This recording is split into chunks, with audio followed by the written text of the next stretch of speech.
On January 22nd, 2026, 44 silver trading firms in Rajkot, India, filed for insolvency with combined liabilities exceeding $425 million. The trigger wasn't a market crash. It wasn't a regulatory scandal. It was a margin call. More specifically, it was the Chicago Mercantile Exchange raising maintenance margin requirements on silver futures contracts to $32,500 per contract, a threshold that, for firms operating on leverage in a market they believed they understood, turned out to be insurmountable. Welcome back. I'm Sun Park, and this is Rapid Report by Sun Park. On this channel, we focus on breaking down global financial developments, institutional decisions, and macroeconomic signals that often go unnoticed beneath the headlines. Today's topic isn't about predictions or hype. It's about understanding the pressures quietly shaping markets right now and what happens when financial structures built on one set of assumptions encounter a different reality. The collapse in Rajkot didn't happen in isolation. These weren't amateur traders making speculative bets on short-term price movements. These were established firms operating within what appeared to be a liquid, well-regulated futures market. They held paper contracts, financial instruments representing future delivery of silver, and they managed their positions according to the rules set by the CME. When those rules changed, specifically when the capital required to maintain those positions increased dramatically, the entire structure collapsed. $425 million in liabilities materialized not because the firms made wrong directional bets, but because the cost of maintaining their existing positions exceeded their available capital. This raises a question that extends far beyond Rajkot. What does it mean when a margin increase, a relatively routine exchange mechanism designed to manage counterparty risk, becomes the catalyst for systemic failure across an entire regional trading ecosystem? And more importantly, what does that tell us about the underlying structure of the market those firms were operating within? To understand what happened, we need to understand what margin actually is in the context of futures trading. Margin in futures markets isn't a loan, it's a performance bond. Collateral posted to ensure that if your position moves against you, you can cover the loss. When you buy or sell a futures contract, you're not paying the full value of the underlying commodity. You're posting a fraction of that value as margin, and the exchange uses that margin to guarantee that both sides of the contract can fulfill their obligations. Initial margin is what you post when you open a position. Maintenance margin is the minimum amount you need to keep in your account to hold that position. If your account falls below maintenance margin due to adverse price movements, you receive a margin call, a demand to deposit more funds or close the position. The CME, like all major derivatives exchanges, adjusts margin requirements based on volatility, liquidity, and perceived risk in the underlying market. These adjustments aren't arbitrary. They're calculated using models that assess recent price movements, historical volatility, and projected risk exposure. When silver prices began climbing rapidly in late 2025 and into early 2026, volatility increased. That increase triggered corresponding increases in margin requirements. From the exchange's perspective, this is prudent risk management. From the trader's perspective, it's an unexpected demand for additional capital on positions they already hold. Here's where the structure starts to matter. The firms in Rajkot weren't primarily speculating on silver prices. Many were involved in hedging, using futures contracts to offset risk from physical silver trading or manufacturing operations. In theory, hedging is supposed to reduce risk. You hold physical silver, you sell futures contracts to lock in a price, and you're protected against price declines. Or you need silver for manufacturing. You buy futures contracts to lock in a price, and you're protected against price increases. This is textbook risk management. But hedging in futures markets requires margin, and if margin requirements increase faster than your capital can absorb, even a perfectly hedged position can become unsustainable. When the CME raised maintenance margin to $32,500 per contract, firms that were managing dozens or hundreds of contracts suddenly faced capital requirements in the millions of dollars, not to open new positions, but simply to maintain existing ones. For firms operating with moderate leverage, this was manageable. For firms operating with tight capital buffers, it wasn't. The choice became binary: post more margin or liquidate positions. Liquidating positions in a rapidly moving market often means taking losses, especially if you're forced to exit at unfavorable prices because you're out of time. For 44 firms in Rajkot, there was no third option. The capital wasn't available. Insolvency wasn't a distant risk, it was immediate. This is where the paper versus physical distinction becomes relevant. A futures contract is a legal obligation to deliver or receive a commodity at a specified price on a specified date. In practice, the vast majority of futures contracts never result in physical delivery. They're settled in cash or rolled forward into new contracts. This creates a market where the number of paper claims on silver, the total open interest in silver futures, can vastly exceed the amount of physical silver actually available for delivery. As long as most participants are trading for price exposure rather than physical delivery, this works. The moment a significant number of participants demand physical settlement, the structure becomes stressed. Throughout 2025, something shifted. Physical silver premiums, the amount buyers were willing to pay above the futures price to obtain actual metal, began widening. In certain markets, particularly in Asia, physical silver was trading at noticeable premiums to COMEX futures prices. This shouldn't happen in an efficiently arbitraged market. If physical silver is trading above futures, arbitrageurs should sell physical, buy futures, and pocket the difference. The fact that premiums persisted suggests either arbitrage mechanisms were constrained or physical supply was tighter than futures markets were pricing in. When physical premiums widened, it signals a preference for actual metal over financial exposure. This preference often emerges when market participants lose confidence in the reliability of paper settlement or when they anticipate delivery constraints. The CME's margin increases can be understood in this context. If the exchange perceives increased risk that futures contracts might actually be demanded for physical delivery, or if it perceives increased volatility driven by tightening physical markets, it raises margin requirements to ensure it can cover potential defaults. The margin increase isn't the problem. It's the symptom of underlying tension between paper and physical markets. For the firms in Rajkot, this tension was catastrophic. They were operating in a market structure that functioned smoothly when paper and physical remained aligned, when margin requirements stayed predictable, and when liquidity allowed positions to be adjusted without massive slippage. When those conditions changed, the leverage that had been manageable became lethal. $425 million in liabilities isn't just a number. It represents capital that was committed to positions based on one set of assumptions and then demanded back under a different set of rules. The broader implication is this: margin increases don't happen in a vacuum. They happen when exchanges detect risk. And exchanges detect risk when underlying market conditions diverge from historical norms. The silver market in early 2026 is exhibiting several divergences. Physical premiums are elevated. Inventories at major depositories have declined. Open interest in futures remains high, while registered deliverable stocks have tightened. ETF holdings, despite record nominal prices, have seen outflows, suggesting investors are rotating from financial exposure to physical holdings. Each of these signals, individually, could be explained away. Collectively, they suggest a market where demand for actual metal is outpacing the capacity of paper markets to satisfy that demand at current prices. This creates a reflexive loop. As physical tightness increases, volatility increases. As volatility increases, exchanges raise margins. As margins rise, leveraged participants face liquidation. As liquidations occur, prices become more volatile, particularly if forced selling pushes prices down temporarily before physical demand reasserts itself. The participants who survive this process are those with sufficient capital to weather margin calls without being forced to liquidate. The participants who don't survive are those operating with tight capital buffers, often smaller firms, regional traders, and entities that were relying on stable margin requirements as part of their risk calculations. What happened in Rajkot is functionally similar to what happened during the nickel crisis on the London Metal Exchange in 2022, where a massive short position held by a Chinese producer faced a squeeze as physical nickel became scarce and prices spiked. The LME intervened by halting trading and retroactively canceling trades, a decision that preserved the solvency of a systemically important participant, but called into question the integrity of the market itself. The CME has not intervened in silver markets. It has simply adjusted margin requirements according to its standard risk models. But the result for leveraged participants has been similar. Positions that were sustainable under previous margin regimes became unsustainable under new ones. This raises a structural question about derivatives markets more broadly. Futures markets exist to provide price discovery and risk transfer. They allow producers to hedge future production, manufacturers to hedge future input costs, and speculators to provide liquidity. The system works when the underlying commodity is abundant enough that physical delivery, while rare, is always available as a settlement option. It becomes fragile when the underlying commodity becomes scarce enough that the threat of forced delivery creates strategic behavior. If a participant knows that physical delivery is difficult or expensive to fulfill, they can exploit that knowledge by demanding delivery on contracts held by others, forcing those others to either deliver metal they don't have or buy it at elevated prices to fulfill their obligations. This isn't theoretical. It's happened in various commodity markets over decades.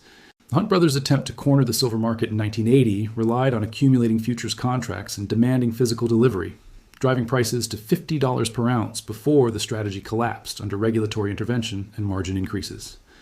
The difference in 2026 is that the pressure isn't coming from a single actor attempting manipulation. It's coming from structural shifts in supply and demand, from industrial consumption outpacing mine production, from geopolitical fragmentation affecting metal flows, and from investor preference shifting toward physical assets during periods of currency uncertainty. The insolvencies in Rajkot are a localized manifestation of a global tension. Indian silver markets are deeply integrated into global flows. India is one of the largest importers of physical silver, and its domestic markets have traditionally relied on financing structures that assume stable access to metal at predictable prices. When global physical tightness increases, Indian importers face higher premiums. When domestic firms try to hedge those positions in futures markets, they face higher margin requirements. The result is a squeeze from both directions.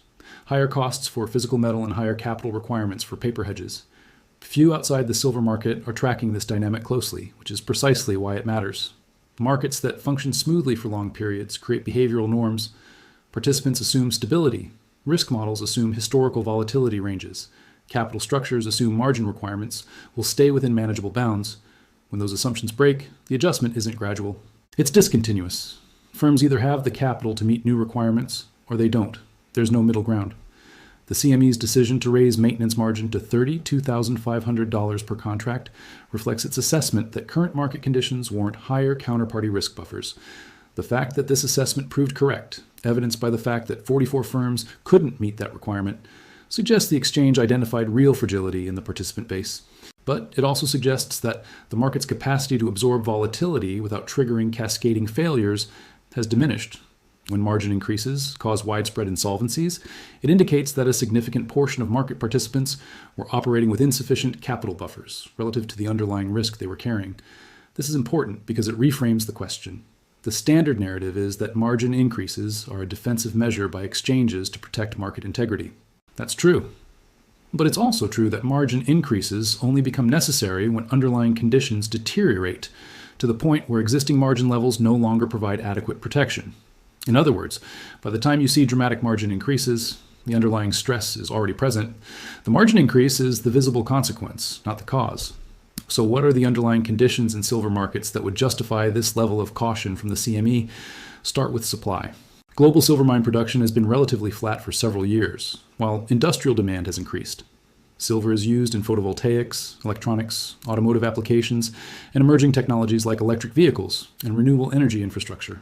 These aren't discretionary uses. They're embedded in global industrial supply chains. When industrial demand for silver increases faster than mine supply, the deficit has to be met by above-ground stocks, inventories held in vaults, ETFs, or private holdings. For several years, that deficit has been filled by recycling, by drawdowns from ETF inventories, and by liquidation of private holdings. But drawdown strategies have limits. ETF holdings represent investor demand for financial exposure to silver. When prices rise and investors sell ETF shares, the ETF liquidates physical silver to return capital. That silver re-enters the market and helps satisfy industrial demand. This mechanism works until investor selling stops. In early 2026, despite silver reaching near record nominal prices, ETF outflows have slowed. In some cases, they've reversed. This suggests that investors are either holding existing positions or, in some cases, buying more physical exposure even at elevated prices. If investors aren't selling, the industrial deficit has to be satisfied from somewhere else. That somewhere else is exchange inventories and dealer stocks. COMEX registered silver inventories, the metal that's available for delivery against futures contracts, have declined substantially over the past year. This doesn't mean there's a shortage of silver globally. It means there's less silver in this specific form and location required to settle COMEX contracts. When registered inventories decline, while open interest remains high, it creates a potential mismatch. If even a small percentage of open interest demands physical delivery, the exchange has to facilitate that delivery from available stocks.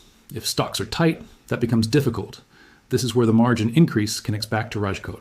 The CME likely raised margins, not because it expects default, but because it recognizes that the ratio of open interest to deliverable inventories has reached a level that increases settlement risk. From the exchange's perspective, higher margins reduce the likelihood that undercapitalized participants will hold positions they can't fulfill. From the participant's perspective, higher margins represent an unexpected capital demand that may force liquidation of otherwise sound positions. The firms in Rajkot were operating in a market where the rules appeared stable until they weren't. This is a common feature of complex financial systems. Stability persists until a threshold is crossed, and then change happens rapidly. The threshold in this case appears to be the point at which physical market dynamics diverged enough from futures market pricing that exchanges felt compelled to adjust risk parameters. Once that adjustment occurred, participants who were operating close to their capital limits had no buffer. What makes this structurally significant is that it's not isolated to one exchange or one region. Silver is a globally traded commodity with interconnected markets across multiple continents and time zones. Stress in one market transmits to others through arbitrage, through financing flows, and through participant behavior. If Indian firms are facing insolvency due to margin pressures, they're likely liquidating positions, which affects global futures pricing. If they're unable to fulfill physical delivery obligations, it affects physical market flows. If they're defaulting on financing arrangements with counterparties, it affects credit availability in related markets. This is how localized stress becomes systemic, not through a single catastrophic event, but through the accumulation of marginal failures that incrementally reduce the system's capacity to absorb further shocks. 44 firms with $425 million in liabilities isn't systemically threatening to global silver markets, but it is indicative of the pressures facing similar participants elsewhere.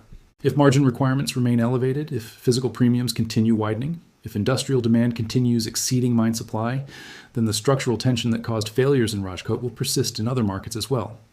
The alternative interpretation is that this is a temporary dislocation. Margin requirements will stabilize, prices will moderate, physical premiums will normalize, participants who were over-leveraged will exit, and the market will find a new equilibrium with a healthier capital structure. This is possible.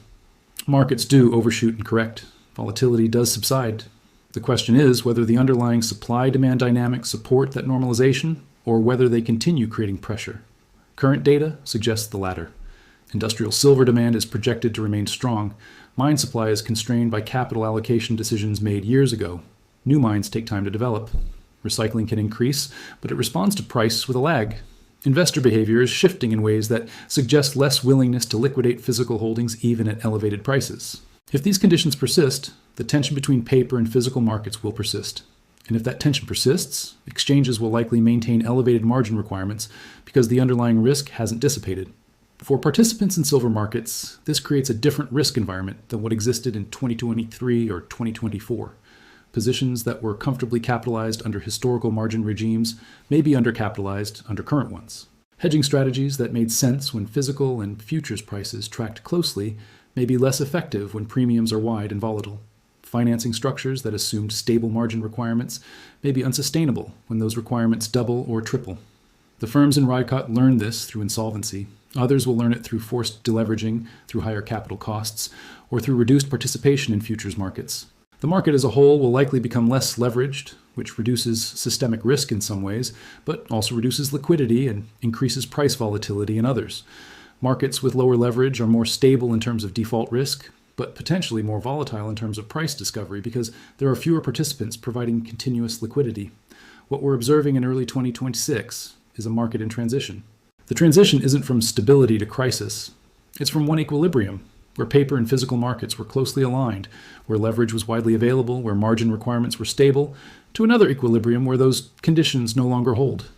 The question isn't whether this transition will complete. It's what the new equilibrium will look like, and which participants will be positioned to operate within it. The insolvencies in Rajkot represent the cost of that transition for participants who couldn't adapt quickly enough. $425 million in liabilities, 44 firms, and a regional trading ecosystem disrupted by margin calls that exceeded available capital. It's not a collapse of the silver market. It's a recalibration of who can participate and on what terms. The recalibration is ongoing. The structural pressures driving it haven't resolved. And the margin requirements that triggered this particular set of failures remain in place, which suggests the CME's assessment of risk hasn't changed. Markets don't announce transitions. They reveal them through price action, through volatility, and through the differential survival rates of participants.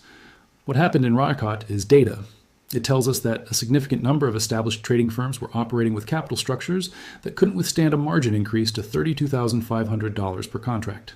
It tells us that the CME assessed current market conditions as warranting that increase, and it tells us that the gap between those two realities, what firms assumed was sustainable versus what the exchange determined was necessary, was $425 million wide.